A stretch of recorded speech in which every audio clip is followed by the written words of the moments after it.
Elfriede Jelinek-Ková je rakouská spisovatelka, která se narodila roku 1946 a v současné době je jí 78 let. Je držitelkou Nobelovy ceny za literaturu, kterou získala v roce 2004. Byla to nejen spisovatelka, ale také dramatička, scénáristka a překladatelka. Píše nejen prózy, dramata, ale i rozhlasové hry. Studovala na Vídeňské konzervatoři a zároveň i na gymnáziu. Hlavními tématy, kterými se Jelinek-Ková zabývá, je sociální kritika a feminismus. Zpívala do řady periodik a angažovala se v politice. Teď bych vám řekla něco v krátkosti k její rodině. Její manžel se jmenoval Gottfried Gunsberg, s kterým je již od roku 1974.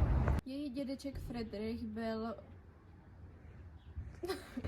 dědeček Friedrich byl knihovníkem a projevoval se v sociálně demokratické politice. Dědičné dispozice po otci a vliv její matky způsobilo to, že se několikrát psychicky zhroutila. Narodila se v rodině česko-židovského chemika, který zemřel v psychiatrické klinice. V 50. letech její otec zjistil, že má psychické problémy a v 60. letech se to už jenom zhoršovalo. A když zemřel, tak si ona vyčítala, že za to může ona. Její matka Olga pocházela z vídeňského měšťanstva a kladla na ní velký tlak. Její matka Olga se starala o její vzdělání, byla to emancipovaná žena a šéfka personálního oddělení Siemens.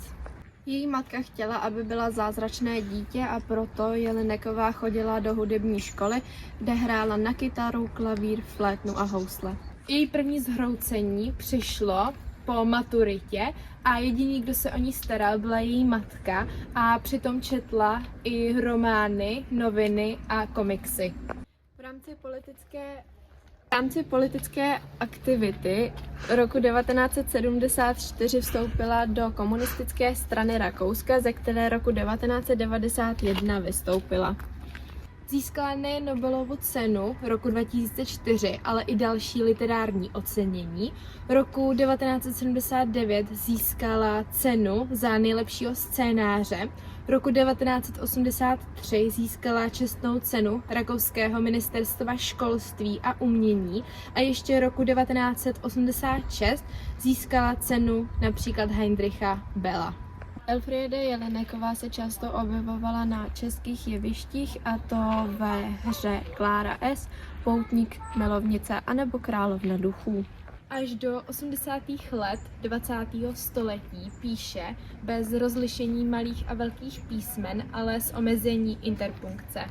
Svobodná strana Rakouska označila její díla za pornografičná a zakázala je.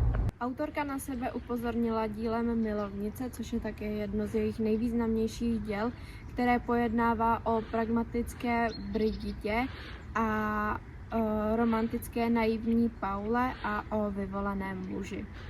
Věhlas získal její román Pianistka, který je s autobiografickými rysy a pojednává o vztahu autorky s její krutou matkou. Podle kontroverzního románu vznikl stejnojmenný film Pianistka.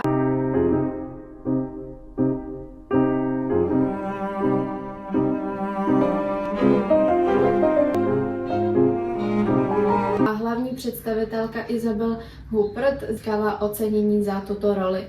Získala Oscara. Román pojednává o Erice Kohout, která je významná tím, že pracuje jako učitelka klavíru na konzervatoři, akorát problém je v tom, že nemůže navázat žádný vztah a v noci se oddává tomu, že sleduje milence, pornografii a masochistické sebezraňování. A jednoho dne jednou naváže vztah se svým studentem, který bude chodit na tu její konzervatoř a navážou spolu milostný vztah a vášnivý život. Mezi její další významná díla patří například román Milenky, nebo román Lust, anebo také román Lačnost. Mezi její významné divadelní hry patřilo On the Royal Road a Jackie. A tímto bych chtěla ukončit život a dílo Jelinek-Kové. A A děkuji vám za pozornost, doufám, že se vám video líbilo a tímto se s vámi loučíme.